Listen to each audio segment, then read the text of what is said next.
Yo, everybody. Welcome to Off Panel, a weekly interview podcast about all things comics brought to you by Sketch.com. I'm your host, David Harper, and this week's guest is a renowned award-winning comics critic, and he's joining me for our 95th annual Superhero State of the Union. It's Oliver Sava. Thanks for coming on, Oliver.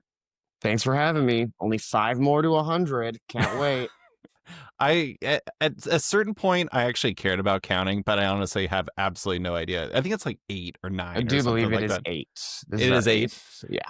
I'm glad that you are actually keeping track of my podcast. I'm very bad at this, but I think I looked it up recently, but I could be wrong. Could be 50. Who knows? could be 50. But anyways, Oliver, we have a lot to get to in our 8th annual Superhero State of the Union. But before we get into that, I just have to ask, you're a new homeowner. You got some new life stuff going on. How are things for you? They're pretty good. I have a place to put all my comics. So I moved to Indianapolis last year and all of my stuff went into storage. So I finally have all of that out. I've got boxes everywhere. But now I have a basement. So I've got comics in the basement, all my single issues, and then getting bookshelves and all that stuff. I've got a wrong part for a bookshelf, so I have to have all the pieces just sitting everywhere while I wait for a replacement. Very annoying. But yeah, it's been really nice. It's really stressful. Having a house is a lot of work. You were in Chicago before, right? I sure was. Yeah, I grew up in Chicago and lived there, and then moved to Indy because my boyfriend got a job here 2 years ago. So he was here for a year, and then I joined him last year. And we looked for a house, found a house, able to buy a house in Indy in a way that we would not have been able to in Chicago. So it's pretty cool. That's awesome. And you're close to my beloved Indiana Pacers, but I suspect you don't really care about that.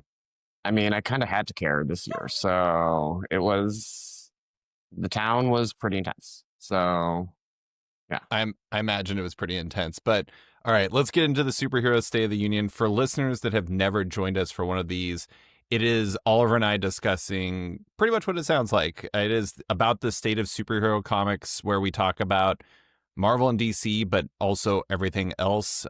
We have had a lot of ups and downs for the genre of superhero comics overall, and for the big two themselves. It is actually kind of funny to think back and think of how many times one has been up and the other one has been down. It's very rarely they're both up at the same time or both down at the same time. It's just the nature of the beast. And I suspect that this year's edition will actually feature the biggest gap between the big two that we have ever seen. We'll see. But to start this exercise off, I have to give you the floor, Oliver. How are you feeling about superhero comics overall right now? Feeling, in terms of big two, half good. I mean, it's an interesting time for sure. The industry has been essentially in a state of disruption for 5 years.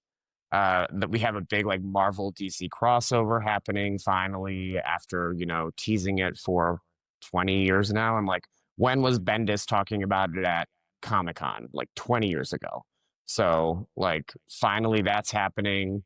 I think that they're realizing that they kind of have to work together. But the gap is really huge between DC and Marvel right now, with DC up top and Marvel very mid. They're not at the bottom, but it's very mid right now. Right. It's just there's some stuff that I'm still enjoying, but overall not extremely excited. In a way that DC's taken lots of risks right now, lots and lots of risks, and they seem to be paying off. I do think that is a core divide, and we'll get into this more here in a bit, but I'm there with you. I'm very much in the DC is doing really well and Marvel is very mid, as you put it. I might actually think mid is generous. We'll talk about that here in a bit, but it's interesting because one of the things that's happened in the past 5 years, and is certainly accelerating of late from what I understand, is that Marvel is definitely being more incorporated into the overall Disney architecture and stuff like that. And it's kind of felt like DC has been allowed or is attempting to take more risks and to do things that are what if we did it like this? Would that be interesting? And, sometimes just taking a swing sets you up for the opportunity to do well with something. While Marvel is like, what if we played everything as safe as humanly possible? And it is kind of, it's like, there's a number of reasons, I think, for the divide, but I do think that to some degree, some of it really just kind of comes down to like the fundamental ethos for both of them. And I know that that's just kind of mean, but it kind of feels like that. Yeah, I've got a lot of thoughts about this in terms of like synergy with Disney. I do think that like the failure of the like Snyderverse was ultimately beneficial for the comic side of things, where they didn't feel any sort of need to align with what's happening in the movies because with the exception of, Wonder Woman, they weren't really popular taking off in a significant way versus Marvel has this gigantic success, and suddenly, Ms. Marvel's got to be a mutant. And I mean, that's like the newest thing. I mean, we can go back to they were going to introduce the Inhumans, so they pushed a bunch of Inhuman stuff on us 10 years ago.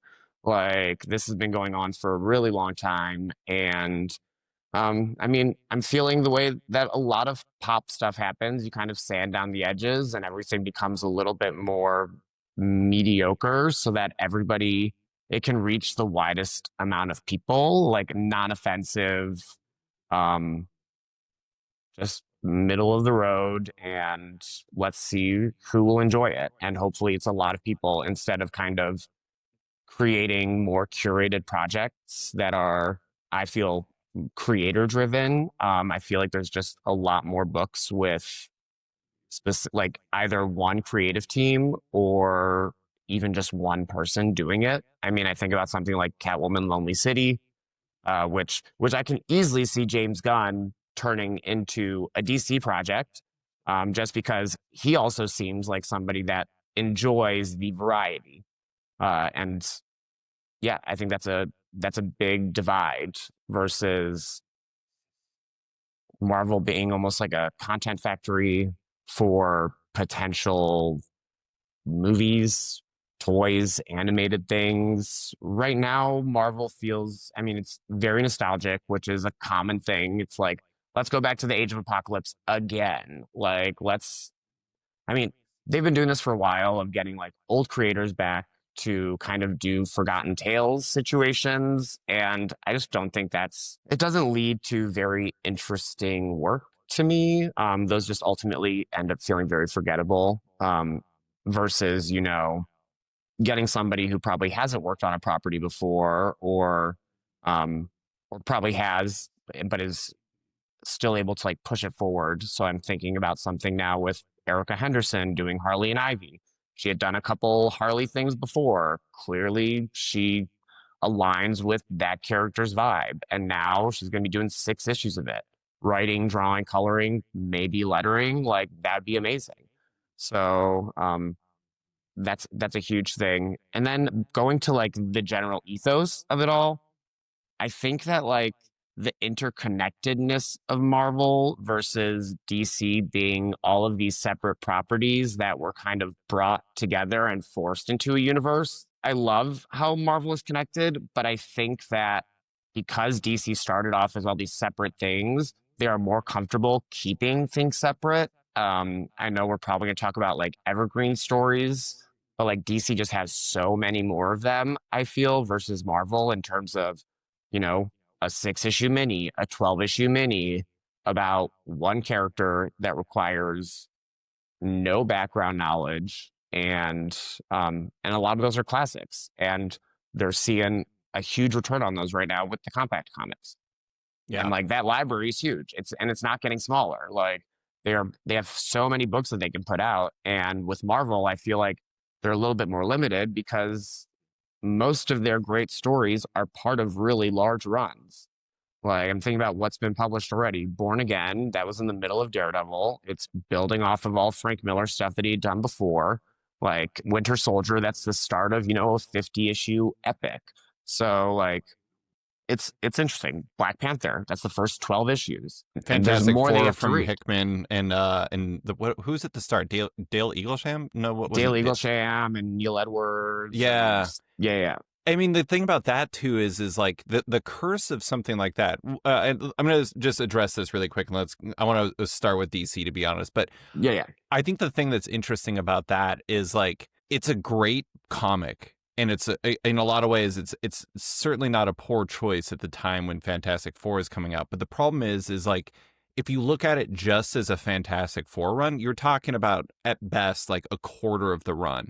And then if you think about it in part of like Hickman's superstructure of Marvel stories, which it is absolutely a part of, you're talking about it's like a 15th of like the overall story. And so it's just like it is not it is a good comic that is not necessarily a satisfying chunk for a newcomer reader. But I want to start on the positive. Let's start with the positive. I think that DC has been in a really interesting place for a couple years. I think a lot of it started when Marie Javins took over as the editor in chief, and we started seeing breaking down the walls of artists, of like the art voices you're allowed to have on it. We've seen a lot more kind of cartoonists come in there where you get like, you mentioned Erica Henderson. I do want to give you a quick note. You probably didn't see it on Blue Sky. Erica said that she's written outlines for up to 12 issues for Harley and Ivy. And so I also think that she's not lettering, but TBD.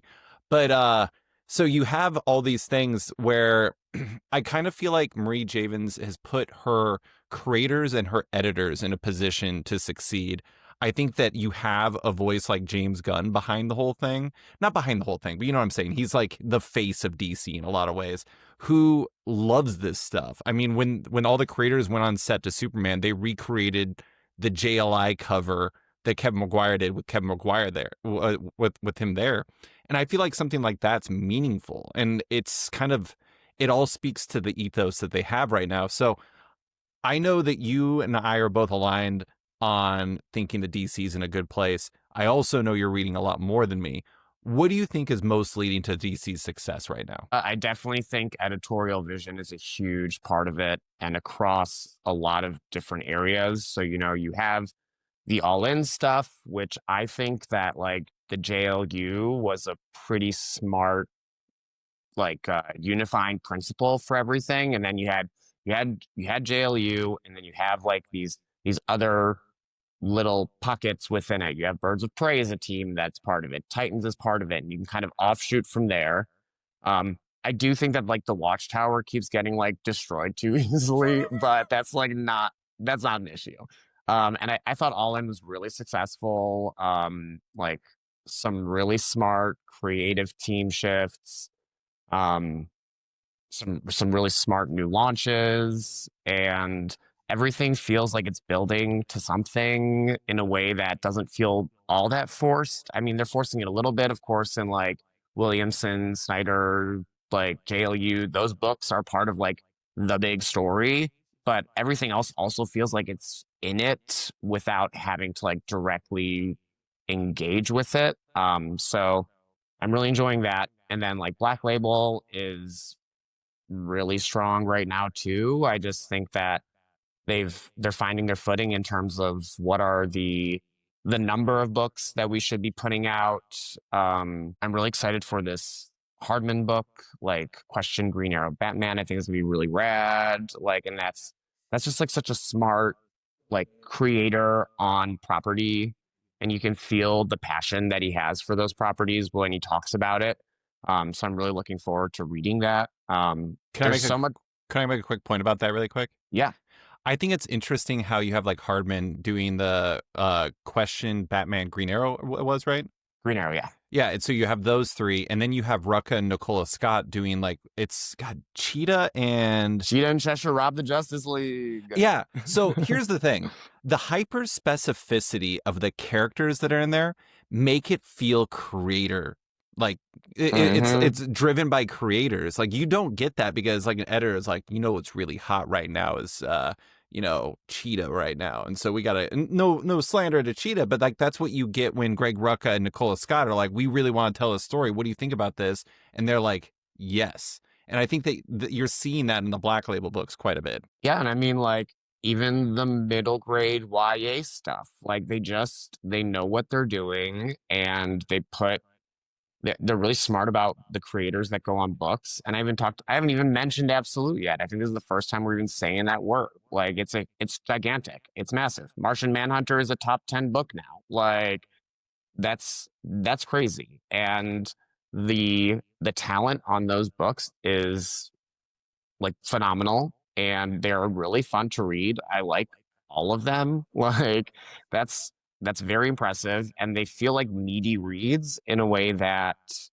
um like especially Batman. I feel like every issue of Batman has just like a lot of story, and I get why that is like the flagship book now. But You're talking yeah, about there's Absolute Batman. Absolute Batman. Yeah, yeah.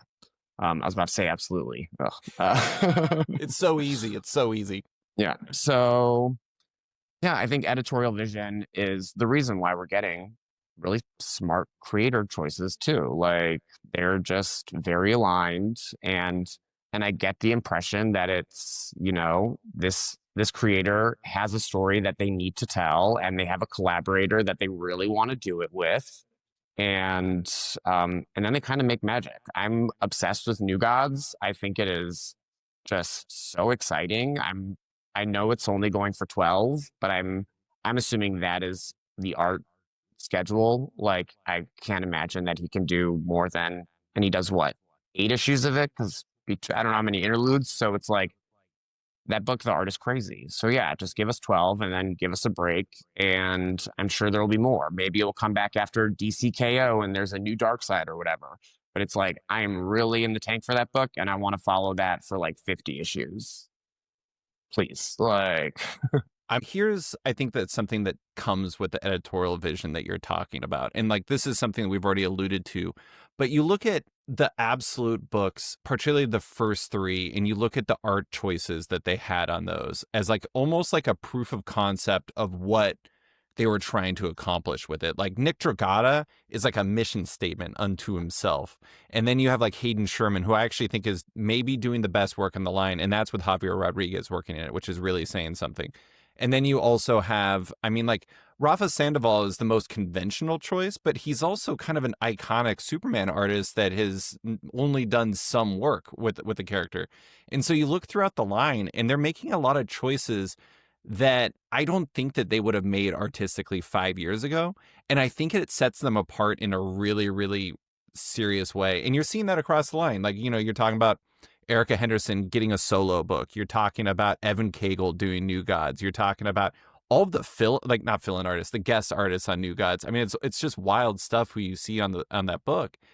And I think the art part of it is one of the essential parts of, I mean, that's obvious. It's a comic book, right? But at the same time, DC's art is so strong, but not just of like individual talents, but like casting them on the right books. Here's a book we haven't talked about. Sophie Campbell on Supergirl. oh I my think God. I think Sophie Campbell on Supergirl is such an inspired choice, and it's delivering in a really real way. She's great on it. So I just the vision that they have and the allowance they give creators to do their best work in the way that they know how to do it is so essential to DC being where it is right now, I think. Yeah, I think that was announced at the same, was that a Comics Pro? I think they also announced Fraction Batman at Yeah. that. And it was Yep. like me reading that email, I was like, oh my God. What? What? Like the Supergirl that is just so inspired. And I just love the idea of Sophie continuing to draw it. I think the next issue is like a Super Pets guest artists issue, and then Sophie's just right back on it.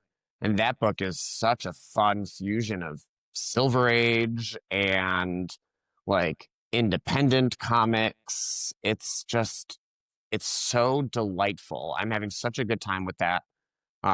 Amazing Tamara colors too. Like Oh yeah.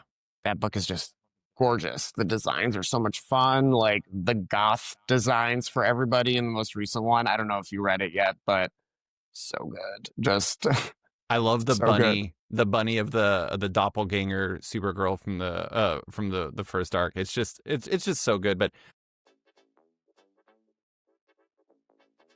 and now, a quick word from one of our sponsors. Looking for sci-fi comics which go further than you've ever been before? Look no further than 2000 AD. It's the galaxy's greatest comic. Whether you're a new or returning reader, September is the perfect time to try out 2000 AD with the launch of 2000 AD issue 2450, a jump-on issue with a fresh start for every story. Featuring a terrifying Judge Dredd story by Rob Williams and Henry Flint, the issue also has a major new Rogue Trooper story from the team of Alex DeCampi, Neil Edwards, and a whole lot more. Get a print subscription to 2000 AD and it'll arrive through your mailbox every week, and your first issue is free. Or subscribe digitally and you can download DRM free copies of each issue for only $9 a month. That's 128 pages of incredible comics every month for less than $10. Head to 2000AD.com and click on subscribe now, or download the 2000 AD app and start reading today. And now, back to the show. I have to ask, it is, what if there was one surprise from your kind of first first mentions about what DC's up to, it's that Absolute was the last thing you brought up.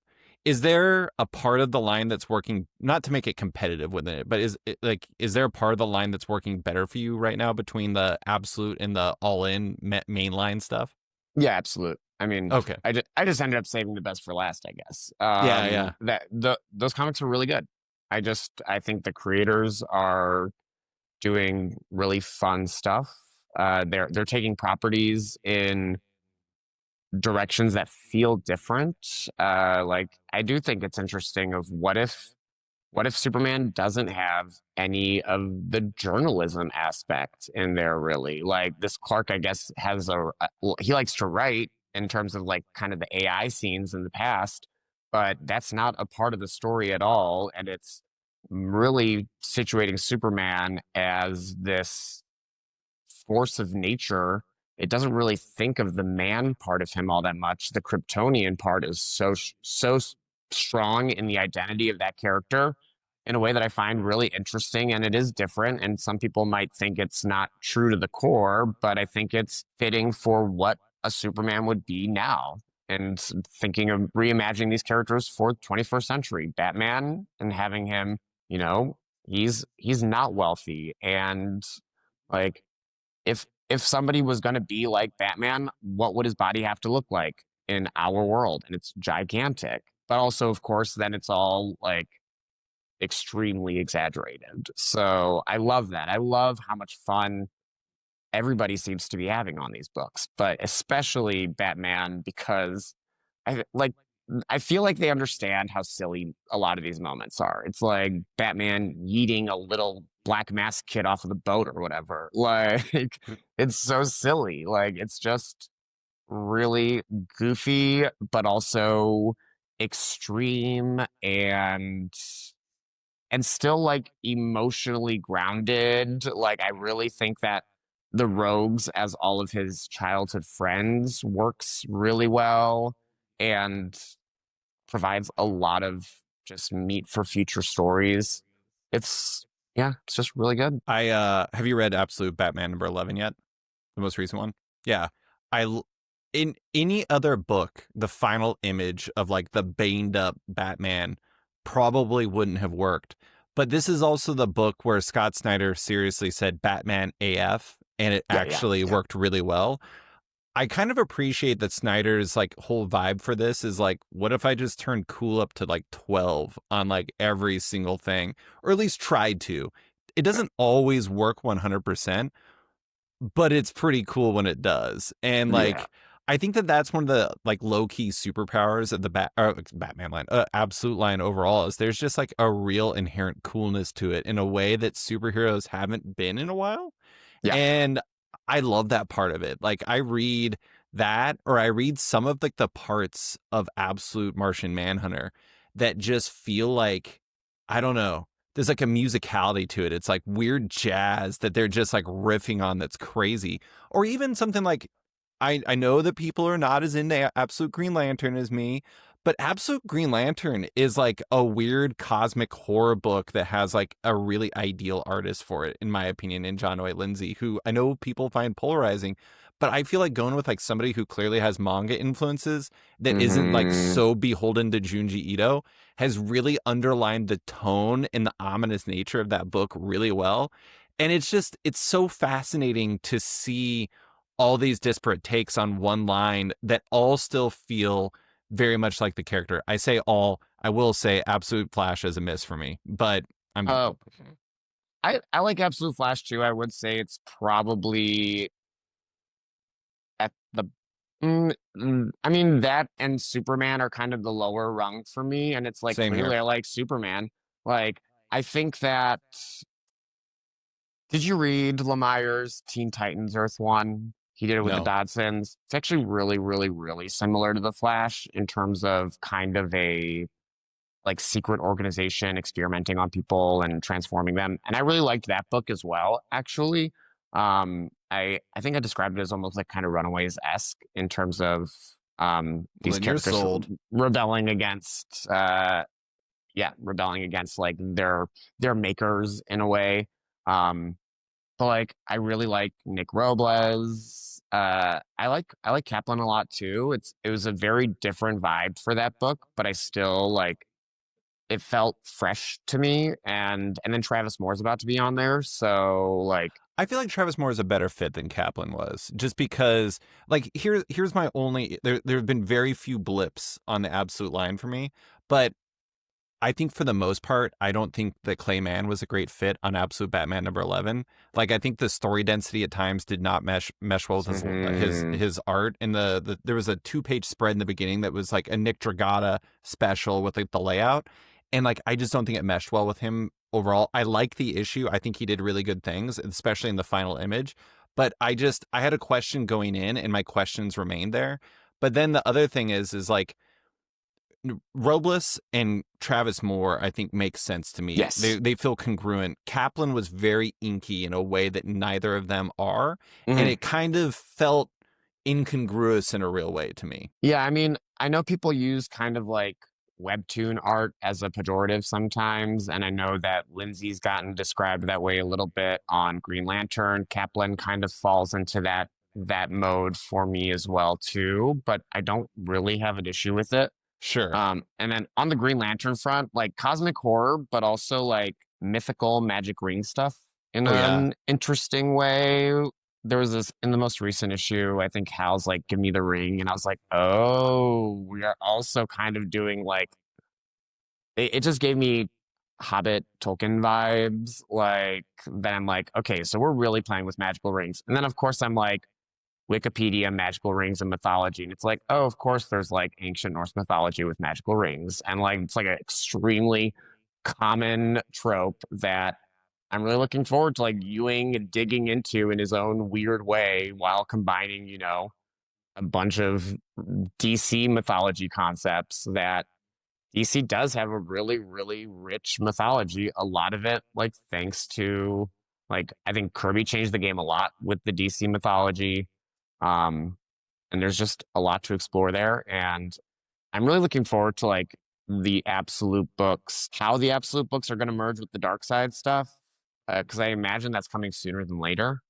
So, I think there's gonna be a bit in KO. yeah, yeah. Yeah. Probably an absolute character will show up as a combatant, and it's probably going to be Batman. Yeah, probably. I do want to give a quick shout out because we got to start transitioning to Marvel, but I have to say, Batman and Robin Year One.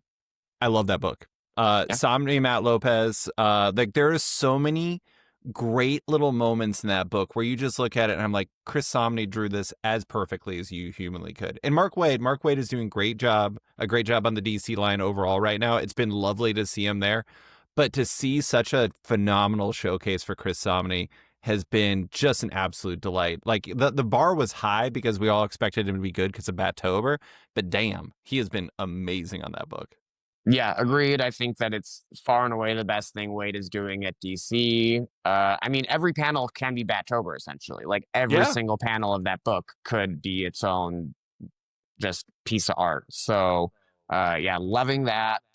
I mean, I've mentioned Green Arrow to you. I think Green Arrow is really, really good right now. That book pivoted so much away from like the Arrow family and just gave us a really solid Ollie on his own, tackling like corporate, environmental, like just corruption. It was like Ollie's Aaron Brockovich. That's basically That's it. Chris Condon and who? Chris Condon and Montos. Oh, And nice. the art is really, really good. And no fill-in yet. And I'm like, how? Because this art, it's almost like Arthur Ranson, like old school 2000 AD. Like it looks really, really good. So I've been digging that a lot. Is I this where you mean, wanted to bring up superhero families getting too big, I think? we can. They are. They're too big. They are all too big. Like Give me an Superman. example. The Arrow family is the most. The Arrow family, I think, is the most kind of. It just got too big, where it's like adding Red Arrow and then getting Mia's back as Speedy, and there's Arrowette, and there's all this, and there's all this, and it's like the Williamson run that was all about the family aspect just didn't really work for me versus like getting to this like street level hero core is much better. Um, I mean, the Bat family is gigantic, and I definitely think that like the individual books have cut down on how much family interaction there is and are better about like focusing on a specific number of characters instead of trying to have everybody there. The Spider family just wait. I mean, Marvel's a whole nother thing because there's like 10 million Wolverines and Hulks and whatever, because they're just now they're just adding like a billion of them. Everybody has like a Hell Hulk and a Helverine and there's probably a Hell Spider, and like they're It's a just too lot. big. I think they're just too big, and that's a nice thing about the Absolute line is like stripping these down and no more. Like you don't have to have so many characters involved, and like at the same time, like having a this big superhero families are like the things that got me excited about comics. But it's just like right now they're getting bigger and bigger and bigger and bigger, and it's because people just like need to keep adding to these things. But at a certain point, I'm like, we don't need 15 Arrow characters. That's just too much. I want to point out a book that I think that does really well with this. I think Kelly Thompson and I think it's Sammy Basri, who's Mm-hmm. currently the artist on Right. Birds of Prey.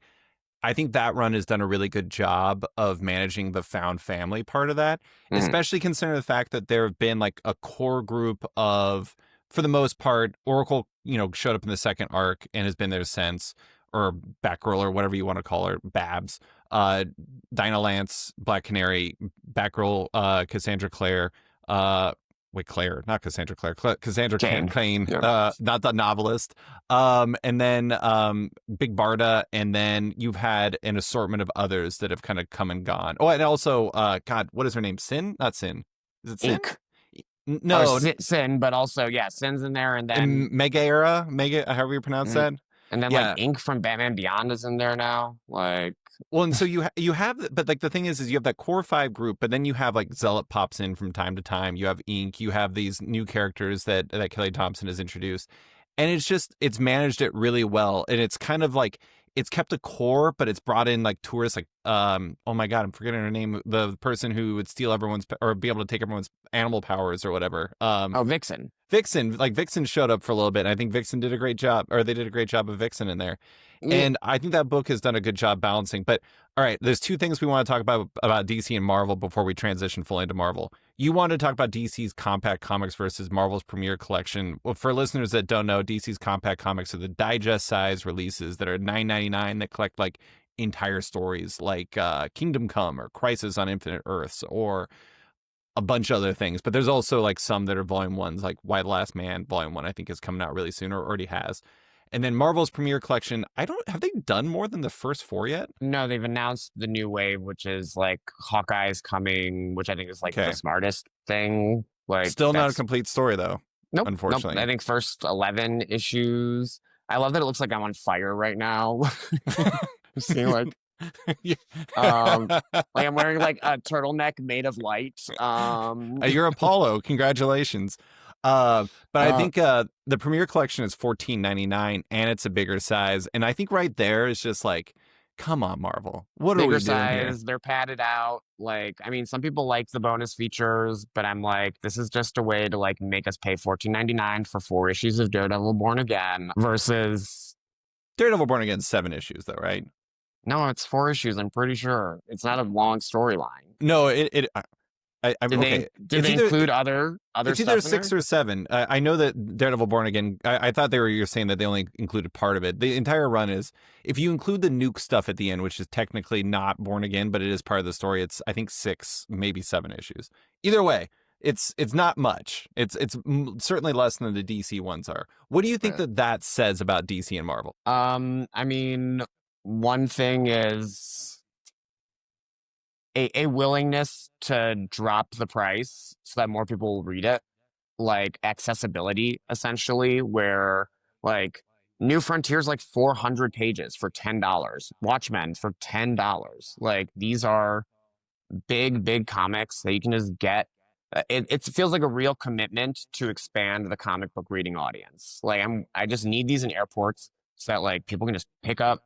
And I don't care if you pick up Hush, like just like read a comic. I love that. I love it. Like, uh, and it happens. Like I think people are going to, once they see that it is $10, like you can, that's like the cost of one hamburger. Like that's at McDonald's. Like that is not that crazy anymore. So versus just that $15 price point, they were not willing to actually go as far as they needed to go. Like they saw the bar, they had to hit, and they actively chose not to hit it. Yeah. That's what it seems like with me for Marvel. I think it's really fascinating to think about that, and something else you want to bring up, which was the Marvel and DC crossovers that are coming up, where it's like Marvel. Okay, excuse me. Let me see. Deadpool Batman is Zeb Wells and Greg Capullo, right? Yes. And then it has an assortment of other creators who I think that they did a good job on Mm-hmm. a lot of them. I mean, like Kelly Thompson and Guri Hiru doing Jeff Crypto is as easy of a layup as you can possibly get. Chip Zdarsky, Terry Dodson, and Rachel Dodson doing Captain America, Wonder Woman, easy. There's some great covers, but undeniably, it lacks the juice of Batman Deadpool with Grant Morrison and Dan Mora on the main story. And then, like, bringing James Tynion back to write a story with Scott Snyder and Josh Williamson that's Constantine and, oh my God, I forgot who the other person is. Doctor Strange. Doctor Strange, of course. And that's with Hayden Sherman, too. With Hayden Sherman art, because I mean, somehow DC only hires people that can draw 2 books at once. And then, like, the whole lineup is great. And it just feels like both of those are reflective of like the current moment for both publishers, where you can see it in the intent and you can see it in, we don't know about it on the DC Marvel front, the actual like the Deadpool Batman Deadpool books, but I'm suspect you'll be able to see it in the end result as well. And like, it's kind of mean, but at the same time, it's kind of where it's at. And it's fascinating to have 2 major projects in front of us. I mean, here's a good example. I've never had a retailer tell me anything about those Premier collections moving. I always hear from retailers being like, those compact comics, we can't keep them in stock. Like hundreds and hundreds and hundreds at the door. And it feels like a microcosm for both of them right now. Yeah. I mean the Marvel one feels like a Wizard versus article to me. Remember how they would have like, Oh, yeah. Ed McGuinness is drawing Superman versus Captain America or whatever. Like that's just the vibe I get from that. And when you read the synopsis, that's kind of what it is. It's like Deadpool ends up in Gotham, I believe. And that's what it's going to be. No, it has to probably be the opposite. I'm not sure. But that's all it is. It's like Deadpool shows up here, and that's what it's going to be. And then the DC solicit is like Psychotic and amazing. psychotic. Yeah, it's like I think that's a reference two to forces Danny the of Street. mythology. Yes, Danny the Street's absolutely gonna be part of it. And it's like one character breaks down walls and lives in like metafiction, and it's gonna be crazy. And the cover is like biblically accurate angels. Like it's ridiculous. And that's and of course that's the Klaus creative team. Like that's Dan Mora's big break. That book looks amazing. And I'm like, what if Dan Mora colors himself on that book? That would be crazy. Like if he painted it, which would be the most crazy thing because he's literally on 3 ongoing books. Like that's the most insane thing that's happening. And that's and frankly something that we skipped over on the DC conversation because it's like Dan Mora is the house style now. Excellent. Fantastic. Like, I think that's an overstatement, though. I don't think there is a house style. I just no, think not that at all. But it seems if like there's there is because one, he draws so yeah, many books. yeah, if there's one person that I would say is like guiding what's happening at DC artistically in terms of just like quantity, well, I don't know. Nick Dragata too, because that absolute is just such a behemoth. But like Dan Mora on so many books and just killing it all over the place, like it's amazing. Yeah.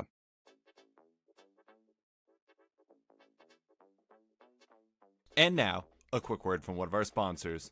This October, Oni Press and Spectre Vision are proud to present High Strangeness, a startling new 5-part experiment in comic book storytelling. Inspired by first-hand accounts of real paranormal encounters within the dimly lit borderlands of human experience, each 40-page prestige format chapter of High Strangeness will interrogate overlapping phenomena like UFOs, hauntings, and cryptid sightings that together seem to indicate a higher, unseen order of reality. Teaming Spectre Vision co-founder and real-life experiencer Daniel Noah with an otherworldly cast of comics talents including Christopher Cantwell, Cecil Castellucci, Christian Ward, and more. High Strangeness Book 1 arrives on October 8th to investigate a 1967 encounter with the strange beings known as the Men in Black from Noah, superstar writer Chris Condon, Ringo Award-winning artist Dave Chisholm, and cover artist Jock.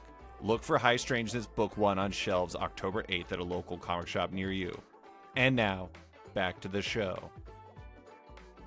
All right, we have to switch over to Marvel now. I'm going to start this one. I'm going to start by just saying how many books I'm reading. I don't remember where I was last year. I don't remember it being very high. If you include Imperial, which is a mini series, and I honestly don't know if I'm picking any of the cosmic books up after it. Yes. They have been Yes. uninspiring so far in terms of the announcements, but I am currently buying, including Imperial, 4 Marvel titles: Fantastic Four, Ultimate Spider-Man, and Ultimates, unless I'm forgetting something. And it's not because I haven't tried them. I tried a lot of the X-Men line. I read a lot of the Ultimate books for a while, and I just fell off. I'm not even subscribing to Marvel Unlimited anymore. I actually stopped because I need to cut back costs, and I was just like, I'm not doing this right now. Where are you at right now with Marvel? Are you, I imagine your number is higher. I think I read more than you. I mean, I'm reading Runaways, Oh, obviously. okay. I forgot Yeah. Runaways. I am reading Runaways. And I mean, I'm reading One World Under Doom, so but that's about to end. I mean, I do a lot of my reading on Unlimited and DC Infinite. Like, and that's a big thing with DC. I can read more books because they put them up 1 month later. Like it's I can keep current with more books that way too. And but I'm still buying way more way more DC books than Marvel books right now. Because I don't mind waiting 3 months to read a Marvel book. Like a lot of them, I don't feel a lot of urgency, and I think I'm reading the 3 that you are for with Runaways. I'm already messed up my count. I am buying Captain America. I do like Chip and Valeria. I just started, and I also added that to my pull after I wasn't sure, but I really liked the first issue. I had kind of no idea what the book was going to be about, so I'm like, neither. oh, this is interesting. Yeah, I mean, like I read Iron Man. I'll probably pick up the new Thor, even though I fell off Immortal Thor. I love Pasquale Ferry, so I'm really hoping that I'm hoping that that's the book that Ewing wanted to do the whole time, and he had to get through Immortal Thor to get to that point. But I'm gonna pick it up this week, and hopefully it's good. I'm reading more. I'm reading more than you, but I mean, again, it can be 3 months later.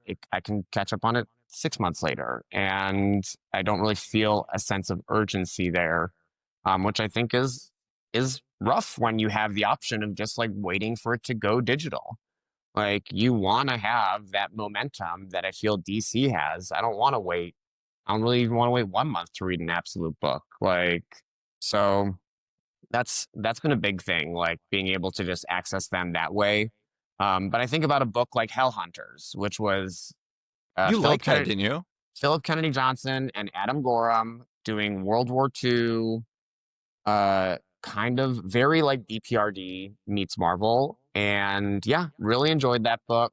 I think Gorham's a fantastic artist, and like Johnson's a big enough name that if that was a book that was like happening at DC, that would have been maybe like an Elseworlds that they would have really like publicized and pushed in a way that Marvel, I don't think did anybody read Hell Hunters other than me? Like I really, really enjoyed it. So and also kind of like a standalone story, 5 issues, done, like in and out. Um, yeah. So there's just I mean, and I think that like Johnson's Hulk is really solid too, but I don't really read that month. I don't buy that. I read it on Marvel Unlimited, and that's really easy for me right now. So even when the books work for you, they're not creating that sense of urgency that makes you want to read them as soon as they come out, which is kind of like, I don't know. I mean, I hate to treat that as like a barometer for success, but it's like you want to have that energy, you want to have that desire, and it just seems like Marvel doesn't have that for you right now. Yeah, and I mean, like, I think a lot about TV shows that it's like sometimes I want to watch. There's appointment viewing, and then there's the shows that are gonna come out and you'll binge them or something, and that's what I end up doing a lot more. Where it's like 6 issues of all new Venom came out, and then I went and read them 6 months later. Like, and I read all of them at once on Marvel Unlimited. But unfortunately, I didn't pay $5 per issue because they were also $5 per issue. Yeah. Like, I mean, this is a very strong statement, but I don't think there's been a time in my life where I was actively reading comics where I was less interested in Marvel comics right now than right now.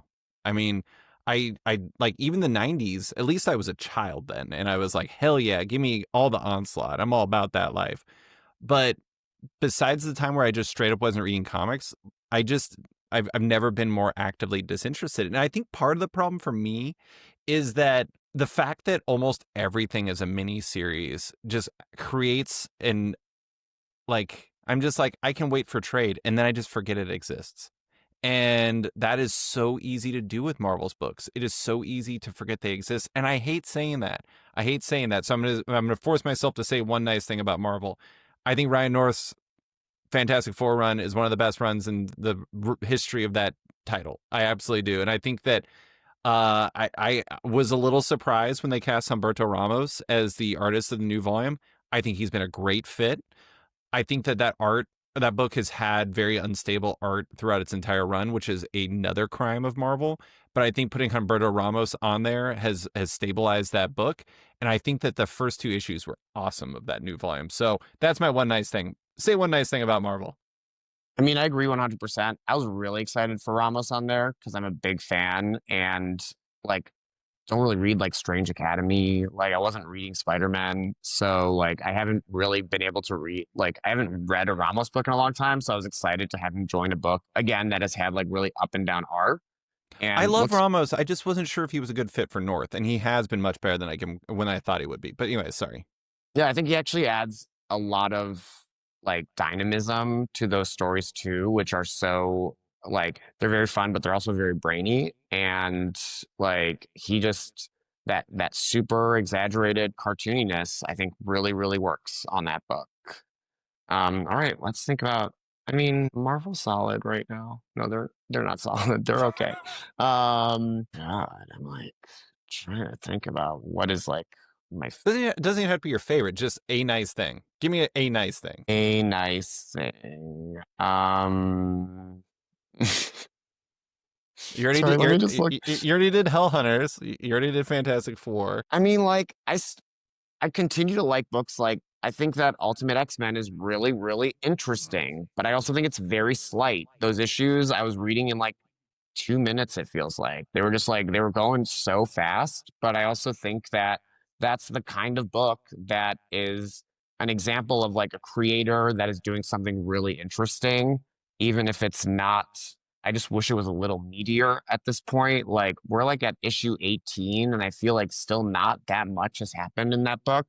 And again, like not everything has to be super duper dense, but I do want to feel as the comic prices rise that I'm getting a little bit more bang for my buck. And like Ultimate X-Men and Ultimate Black Panther really read extremely fast. And like they're solid books, but they read so freaking fast. Can I tell you my Um kiss of death for Ultimate X-Men? what? Somehow my pile got mixed up, and I read issue 10 before 9, and it didn't not I have make no idea. sense. And I was like, that doesn't seem good. And I was like, I think I should stop reading this comic. So that was my own mistake, but it was this moment where I was like, that shouldn't work like that. But Yeah. anyways, Okay, I do have some good things gimme, actually. gimme. I want to shout out. It's two Moon Knight artists. One of them is Ultimate Wolverine now, but I think that Alessandro Capuccio is really, really great. Very Doing good. awesome stuff on Wolverine. Did great stuff on Moon Knight. And then I think maybe my favorite artist at Marvel right now is Devmalia Pramanik, who's on Vengeance of the Moon Knight. If you haven't seen some of those pages, they are gorgeous. That I, book you brought him up is last time, and I really remember you. cool Yeah, and has gotten like even better. So I like, please Marvel invest in his talent. I don't think he's one of the Stormbreakers. I'm pretty sure he isn't. So I'm Guri like, Hiru is, and they started working at Marvel in yeah, 2003, I think. there it's giving very best new artist at the Grammys, where it's like this person has been doing stuff for 20 years. Yeah, yeah. I mean, I think that getting Simone DeMeo I was a agree with that. huge coup. And I mean, it is very like the Jeff Loeb monkey's paw, where it's like great artists doing stuff, Jeff Loeb is writing it. Like the last Halloween is the same kind of thing, where it's like, great, Mark Chiarello's doing an issue. It's written by Jeff Loeb. But like it's cool that he's doing internal art. Cliff Chang, awesome. Becky Cloonan, great. I get, and especially we've talked about the Batman and Robin year one of it all, and kind of like these two stories are very similar, and one is just kind of knocking the other one out of the park. I had to switch to trade for the last Halloween because I was just like, these like one works really well in single issues and the other one is just like there to confuse me about the narrative. And so I was like, I'm just gonna read this one and trade.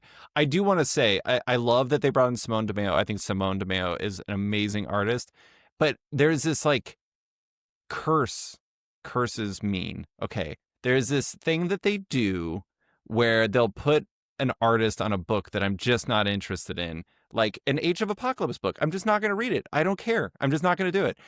I loved Age of Apocalypse in 1996. It is 2025. I'm not going to read that. And then like Pepe Larraz is still doing art Oh on Amazing yes, Spider-Man. yes, yes, I, yes, yes, yes. this is not me slandering. Joe Kelly's writing that right now, right? Yeah, yeah. I haven't read Amazing Spider-Man a long time, at least in part because like I just don't want to be part of the general toxicity that surrounds that title. And so I'm just like whatever. I can read that later on Marvel Unlimited and I can binge those runs, but it's interesting to me that like where they place artists sometimes, where it just doesn't feel like it's all optimized for the best result. And I don't know. I guess where else do you put Pepe Larraz or Simone DeMeo? I don't know, but it feels like Al Ewing deserves stability, man. I guess Pasquale Ferry is there at least on Mortal Yeah, yeah, Thor, but thank God. Immortal Thor was cursed, man. That book had the roughest time with artists, and I felt really bad for him. But all right, let's do three things. We were tasked with getting three things we do to help fix where Marvel is right now. I have four. I'll let you go first, and we can just alternate. One would be kind of find their Black Label, which I think we maybe talked about last time as well. And I feel like that's what they kind of want Marvel Knights to be. Although I'm confused about that, because I'm like, is Marvel Knights like an alternate future? Is it a place where like creators are going to be able to do what they want to do? Because I mean, they did Marvel Knights, I think it was 10 years ago, and they had a similar kind of thing, but that Are you was a talking about the place where Donny it's like, Cates one? No, Donny Cates was more recent. no, it was when they were doing like Marvel Knights X-Men, Marvel Knights Hulk, and it was Oh, like oh God! It was I there were a remember bunch of different creators on Brom Revel those. did the art on X-Men. Yeah, Uh like I want to say Hulk was like Joe Keating and Peter Kowalski. I I'm think not so. positive, but it's I like think you're a right. lot of Yeah, those kind of, and those were like people being able to do out of continuity things that were like just what they want to do versus um 20 years later, Marvel continuation. Knights. Yeah, Yeah, yeah. So in a way that have a Black Label so you can be making these like evergreen stories that are self-contained, and that then you can package up and be your library for as long as possible. Um, I would say that's like a huge thing. Really invest in And we talked about minis, but like a lot of these minis are like forgotten tales, which that's not helpful to me. That's kind of like that's packaging it within an ongoing run that existed in the past, like versus getting really interesting creators to tell their story in 5 issues, 6 issues, 12 issues if it's successful. Like, why isn't there like the Vision premiere collection? Like that seems like the perfect kind of book for that, but they don't want to put 12 issues for $15. They want to do 6 issues for $15. I think that well, I completely agree with you. The funny thing about Marvel is like all of the space they give people to tell stories that are like I don't want to say out of continuity because that's not right, but not in the not like in the stream that we think of are always in the past or in the future. And like there's never anything that is now because I think that they think it will confuse people. But like DC has given us decades of evidence that it won't. And like I find that stuff to be very weird. It feels like so many of their choices in that regard are like intellectual property protection as much as anything else. And that's a huge bummer. I'm going to take a really big swing on my next one. It's never going to happen, but this is my hot take. You ready for it? Ban miniseries for an entire year. Not allowed. Just not allowed. Just We're do like it. fundamentally opposed here because I'm like, get more miniseries, but make them like standalone, self-contained things instead of like miniseries that are based on a character and like that one character's Sam Wilson gets 5 issues of a series. Like Ms. Marvel gets 5 issues of a series instead of I just don't think like the way that they have it structured. I don't think that there's enough meat on the bones for 4 or 5 issues to really like. Okay, if you want to say maxi series, give everybody a the Vision, Tom King, Gabriel Hernandez, Walta, Michael Walsh style 12 issues. Yes, do that. Give them the space to tell like do something real. Just Tom King that shit. I'm all about that. I support that. But I just don't think creators have the space that's necessary to do something that will leave a mark in 5 issues in this current environment. And more than that, they're so reliant on it because they want to get back to number ones because they know number ones will sell that it's like constantly churning and just not interesting to me. I honestly think that is a big part of the reason why I'm not like really into so much Marvel stuff. I mean, if you look at the books I'm reading Ultimate Spider-Man, which is ultimately going to be 24 issues, complete story. It is what it is. And I think that's great. Give creators a space to do their thing. Fantastic Four been going for a long time.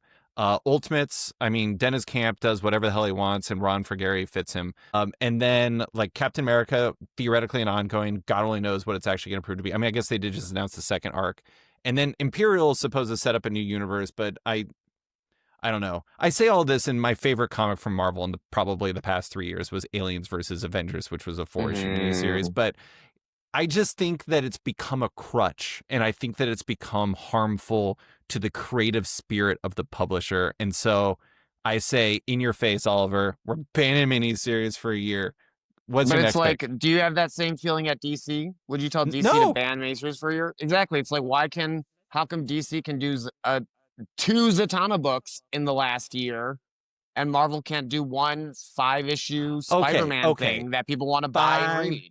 All right, I'm canceling my first pick. I'm going to change it. I'm going to change it. All right, my pick is let creators create. That's the thing. Just let them do their thing. If it's a 5 issue miniseries, let them like Mariko Tamaki and Javier Rodriguez that shit. If it's if you're bringing somebody in to do a Stiltman live story, bring in a good creative team and let them tell the story that they want to tell. I just feel like so much of what they've been doing lately has been prescriptive. I mean, like, look at the X-Men line.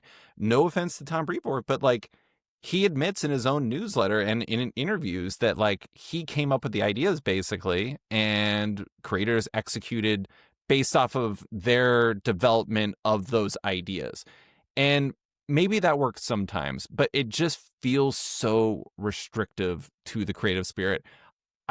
All the books that are really good are kind of the ones that feel most like the actual creators, and I think that that's meaningful. So my real first pick is let creators create. Yeah, and I mean, I think that is hugely telling. Versus, I feel a very collaborative spirit at DC right now. I feel like those editors are talking to creators, finding out what are the stories they want to tell, helping them tell the story that they want to tell instead of giving them a story to tell. Like that's that just feels so foolish to me. Like that's my number one. That's my number two. Fix the X-Men, please. Get Tom Brevoort out of there. Like I still like you, Tom. I still like you, Tom. it's one of the biggest like line wide downgrades that I've seen in a very long time. Like all those like I'm reading Exceptional and that's it. And I read it on Marvel Unlimited. Like I don't buy any X-Men book right now and no interest. I mean, I think Age of Revelation sounds god awful. And I agree. and sounds frankly from a publishing standpoint kind of boneheaded. Like why are you essentially launching 16 books over the course of 3 months for Revelation, a character that I don't think anybody knows or cares anything about? I personally think that like Age of Apocalypse, the major value of that is design. Like the reason why people love Age of Apocalypse is because artists designed cool characters that they liked seeing, and that's like the meat of that for me. And is Age of Revelation going to give us that? I don't think so. I don't think that. I my third thing I'll just say right now is like invest in more distinct artists. Like I do think that there is a Marvel House style right now, and it's very boring, and it honestly gives me like New 52 House style a little bit. Yeah. I just have to say, poor Doug Ramsey. He had like the best, maybe the best glow up in all of the Krakoa era, in my opinion.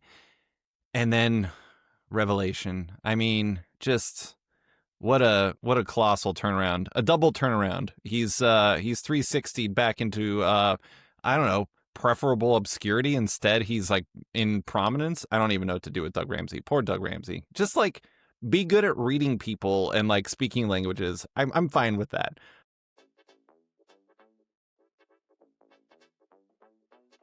And now, a quick word from one of our sponsors. As one of the most innovative comic publishers, Vault Comics has released some of the most exciting independent comics of the past 10 years. Vault's current lineup includes a murderer's row of titles like Post Malone's brand new comic series Big Rig, Money Shot Big Bang by Patton Oswalt, Tim Seeley, and Garth Graham, and the hit sapphic shenanigans of Corn Howell's Lilith, all of which are available at your local comic shop. Vault's backlist boasts a who's who of comic creators, many of whom have been guests on this very podcast, including titles from the likes of Rom V, Cy Spurrier, Christopher Cantwell, Tim Seeley, Aaron Campbell, Liana Kangas, and many more. Vault is even giving off-panel listeners 10% off on orders of Vault titles from www.vaultcomics.com by using the code OFFPANEL, that's one word, at checkout. So go to Vault's website and use the code OFFPANEL at checkout for 10% off your entire order. And now, back to the show. My last two picks tie into yours. To the artist thing, pay creators more so they want to work at Marvel again. Yeah, I mean, I don't know what the numbers are, but like, I don't have to know the numbers because all of Marvel's artists went to DC. Like, literally all of them, I feel like. Every big artist that was at Marvel went over to DC. So that tells me everything I need to know. They've had a brain drain and a talent or drop off. And that's not to say that anybody, I think that they have a whole lot of talented people there. But the thing is like, it's just, it doesn't feel like people are being put into a good position to succeed and to like cultivate a real voice there. And like, no offense to him, unless you're Jed McKay, in which case you can cultivate all the voice you want because you're on every damn book and on every damn line.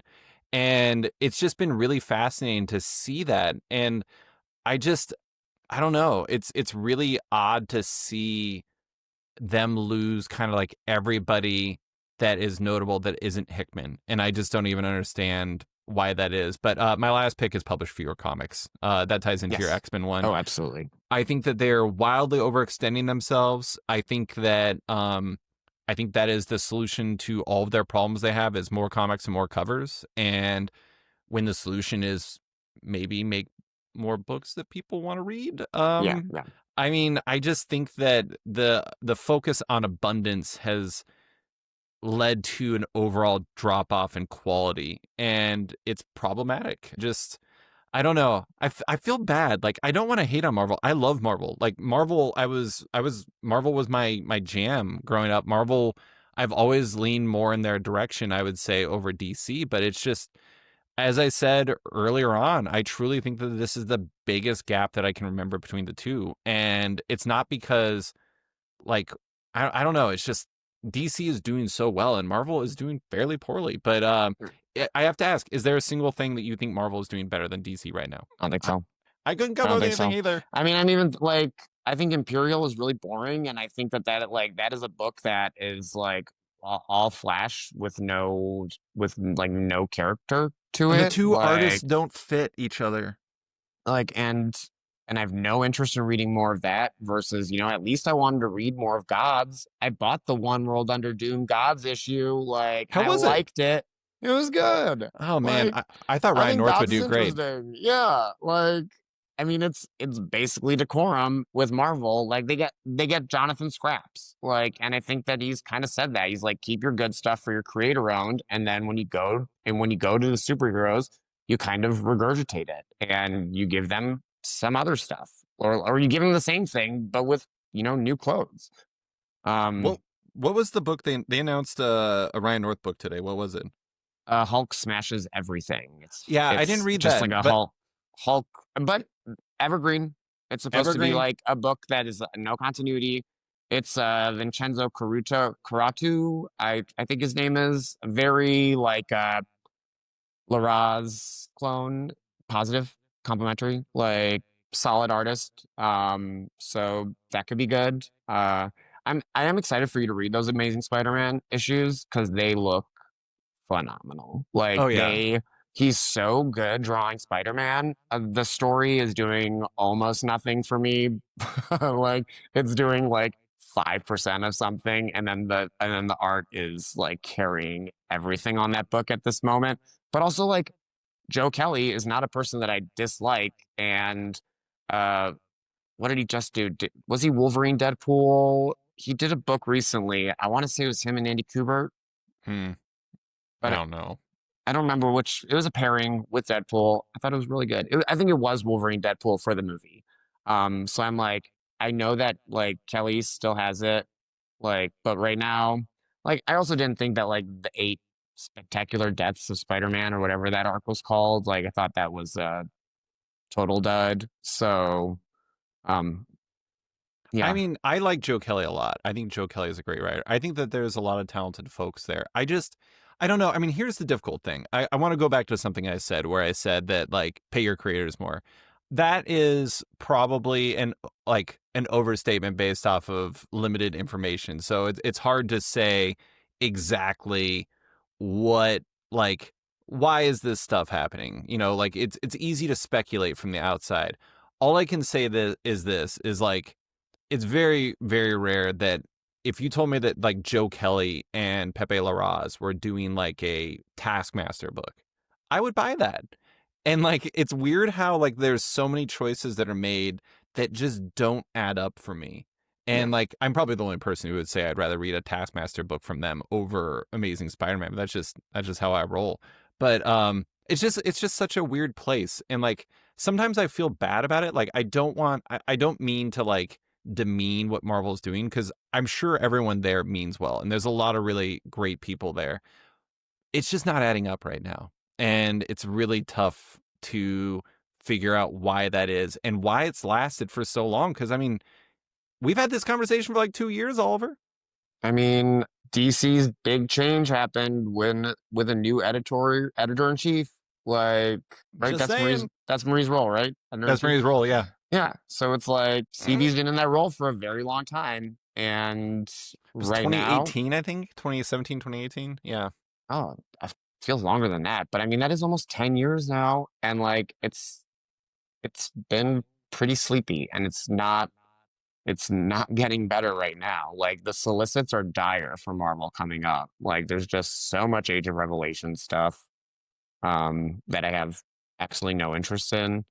And then, I mean, I don't know, this Spider-Man going into space storyline. I'm like, is that what I want out of Spider-Man? But maybe he needs a change of scenery to make that book better. I mean, I can't believe I'm going to say this. Like, I didn't even read it, but why isn't there a comic? I mean, like, it is similar, but it's like, what was the Batman Off-World or Batman Off-Road or whatever it was? Yeah, yeah, yeah. but I mean, that was a crazy book. And Yeah. like, where's that? Like, I mean, if you're gonna send him to space, do wild stuff with him, not just like split up Amazing Spider-Man so you can do like a double shipping book and make it make sense. But I don't know. I mean, the other thing too is like we don't know what the impact of like being moved under Disney is, and also like we don't know if like maybe they're just kind of like shuffling the deck and trying to like survive until they like get into their big plan. But I feel like we've been waiting for the big plan for a long time. But let's stop on Marvel. We do want to talk about the superhero world outside of the big two. I don't think people really think about that very often because they dominate the conversation so much, but it is kind of fascinating because like not exactly superhero stuff, but in a lot of ways the Energon universe has been pretty awesome superhero stuff for a while now. Yeah. There's an array of other books that aren't Energon but are just around, but that are doing pretty interesting stuff for superheroes. What do you like? How do you feel about the superhero comics outside the big two right now? I mean, I think it's a really interesting place, especially with like the Energon universe driving so much and having so much crossover with superhero artists. Like I think Dan Mora on Transformers was a very like this is a superhero book. And I mean Transformers it basically is. And same with G.I. Joe. Like they all have code names too. Like Right. and I think that like the G.I. Joe stuff has been really smart. Some of Williamson's best stuff for sure. I Like agree. I he agree. works in that mode really well. Other superhero books, Power Fantasy. Yep. Like I think that book was the whole this is a book where they cannot fight. I was like at a certain point I was like, can you guys fight now? Like it was interesting. Like I was feeling the tension and then it's like boom, the last issue. So I was like, Yeah. okay, cool. Like I like it when a book kind of takes me to that point and then it realizes that it's at that point and it gives me that big thing that I've been waiting for. Um yeah, so I think that's really solid right now. Let's think. Do you read Turtles? Do you read Jason Aaron's Turtles? I read the first issue and I was impressed, but I just didn't continue. I've never been I mean, I was a big Turtles fan when I was like 6, but I just Hmm. didn't keep it going. Like, I am also not a huge Turtles fan, but again, Sophie Campbell fan, and I really liked Sophie's Turtles run. I did Uh, read Sophie Campbell's, and because I had Sophie Campbell on the podcast and I'm very thorough, and I was very impressed. yeah, I thought that book was fantastic. And so then going into Aaron, I don't know. I get that like the Turtles had like a grim and gritty background, but it was so satirical, like that the name like Teenage Mutant Ninja Turtles. Come on, how serious is this? And it's like it's all riffing on like Frank Miller the Hand stuff in a silly way. So I'm like this does not need to be that serious. It is not that serious. And Jason Aaron is like, it is that serious. This is like really, really, really serious. And granted, it's like, I'm not gonna pass up like a Cliff Chang issue. I love Juan Ferreira. So like continuing to read it and it's cool, but at the same time, I'm like, this should be a lot more fun than it is. Gene Yang coming in is pretty interesting. Yeah, and who's the artist that's joining? I couldn't tell you. I'm completely. I'll look it up really quick. But yeah, I mean, I think that they've been doing some interesting stuff on those books. And I will say, I mean, there were the first issue of that when they had what's up? Who is it? It's Freddie Williams the third. Oh, that's fun. I like Yeah, Freddie. I think that's and a great Turtles artist. Yeah, Yeah. yeah. There's a line in the first issue of Teenage Mutant Ninja Turtles where Raphael, I think, is in prison Mhm. and he's like hanging out and he's got this narration where he's talking about it's like, I'm the last thing you want to be when you're in a place like this. And when I turned the page in my head, I was chanting, a turtle, a turtle, a turtle. And he didn't, I forgot what he said, like alone or something like that. And I was like, God damn it. Like, I feel like that was like a mission statement, microcosm moment of like the entire tone of the book. And I was like, if he just says a turtle, I'm all in on this book. And he didn't. I was like, damn it. Complete aside, but I was just, Yeah. apparently this is what I want. I just want silly jokes intermittently in my superhero comics. Yeah. And then I know people have asked us before to talk about the Massive Verse. Have you read any Massive Verse books? I Like, have. yeah. I had Kyle Higgins on the podcast, so I read a bunch of it. It's like solid. It's Yeah. like it's very much like it feels like kind of it wants to be invincible. It kind of wants to be in the vicinity of like your classic Spider-Man story. Hmm. I don't think it always works.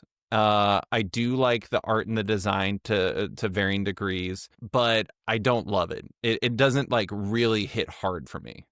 Yeah, I had read Radiant Red because I love La Fuente. So Yeah, and LaFuente's amazing. I thought that book was actually really fun. And then this past year I went and read some Radiant Black, and again, I thought it was really solid. I thought Radiant Red was definitely like cooler and a more interesting kind of story. But I mean, I think that's something that's important to talk about, especially because it seems to just be growing. And that news they were doing like an audiobook of it, I found to be really interesting. Yeah, And then also like DC kind of jumping on it and doing a Batman like Immortal Legend or whatever yeah, it yeah, is. like basically just getting that entire creative team over and having them do a Batman book, which I find just like it's so interesting, like the snake eating its own tail, like just They leave DC so they can have the freedom to do their own thing, and then DC's like, "This is pretty you like good. your own thing. You wanna go over and do this?" I mean, the thing I appreciate about it is like even if I don't love the book, and I think the book is solid, I think the thing that is like they're always doing interesting big swings. They're always trying to push it in fascinating ways, whether that's like having a podcast like hidden in the book or like weird little like clips or like scenes that they've shot of like a basically an animated movie version or whatever. All these different things, the black light stuff. They do a lot of fascinating stuff, and I love that Kyle Higgins is always kind of in the lab trying to do something different. So it's not just the same old flavor of something you remember. It has its own take on it. And I think that they've done a really good job with that. I want to go back to G.I. Joe really quick. I actually Yeah. really like the Energon line as a whole. I think that I think Dana Warren Johnson and Jorge Corona have done fantastic work on Transformers throughout. Um, I actually really like Void Rivals. I might be the only one. I have no idea. I just think it's a entertaining book, and I think that the art on that.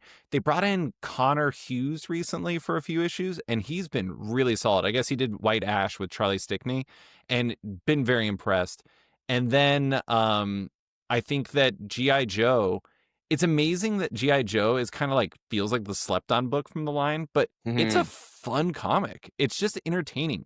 And to be honest, sometimes I just want a fun comic, man. And like G.I. Joe's entertaining. It doesn't try to be like super brainy. It's just a good time. And I like that. Also, you have had the most hilarious lighting changes during this interview. It has been or Oh, I know conversation.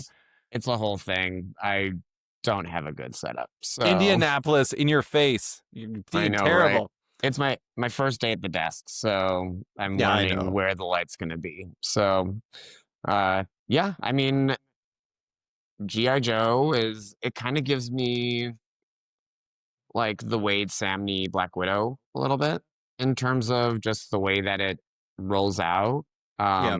And like the tone of it feels very that. Of course, Tom Riley is very. I feel like him and Samney have very similar influences. So, And him uh, signing an exclusive with Skybound to draw more G.I. Joe is like a real coup by them, I think. yeah, yeah. I think Tom Riley's amazing. I can't believe that DC or Marvel didn't like back up the Brinks truck. That guy is great. But last thing, Power Fantasy. I I I I was higher on it before that turn, but that last issue was just an absolute barn burner. It was Mhm. awesome. And there were two big moments in it that worked together but didn't take away from one another, which is a really tough thing to do. And the thing I like about that book is it's like I mean, it's not a creator-owned answer to like the Krakoa era, but I mean, it is in some ways where it really feels like this cohesive unit where even like the like Indicia on the back page is just like a gag every time if you actually read it. And it's so great. I just think that the Power Fantasy is a fantastic book. Not a superhero comic in a traditional sense, it's a superpower book, Yeah, yeah. but I think that they've really cultivated some very interesting characters, and I think it's a great book. Yeah, I mean, there's a lot of books that are not technically superhero books, but could be folded in. I think Kaya is that. I mean, Kaya could have been a Commandy book, and Wes Craig is doing something at DC. You've seen him tease Yeah, Project 39, which I'm assuming is a Golden Age Superman. story of some kind. Yeah, so I mean, I'm hoping for just like full Golden Age characters. So not just Superman, but like give me all those JSA characters. Give me Golden Age characters that DC acquired that were not like originally published by them as well. Like throw some shit like Captain Marvel in there. Um, I'm really, really looking forward to that. I mean, you just had Jesse on. Jerome is like a superhero adjacent book, I feel as well. It's so kind of sci-fi, fantasy, mythology, but again, that could have been like a cool New Gods book, and he was a guest on that book. So like, um, there's a lot of these books that are tapping into superhero things, but going in like a much more different genre direction, and I think that's really, really cool to see. Yeah, do you read the Abram Arts Marvel books? Did you read? I have Avengers in the Veracity Yeah, yeah. Trap that came in. I mean, Michael Cho. Like, I, Have you read it yet? I've not yet. Let me know what you think. I'll let you know what I think. That's But all I'm gonna say. But yeah, uh, Michael Cho, fantastic. yeah, yeah. I mean, we certainly are always doing that. But Oliver, I think that's all we have for this year's Superhero State of the Union. We've definitely taken us in some, you know, different directions because that is the nature of this beast. But thank you so much for coming on to talk about Marvel, DC, and everything else that's going into the superhero domain. I really appreciate you taking the time. Thank you so much. It was a pleasure to be here. Am I like in complete darkness now? You are in complete Oh darkness. my God. I thought that was just my phone brightness getting worse. Ugh, God. This is It's embarrassing. okay.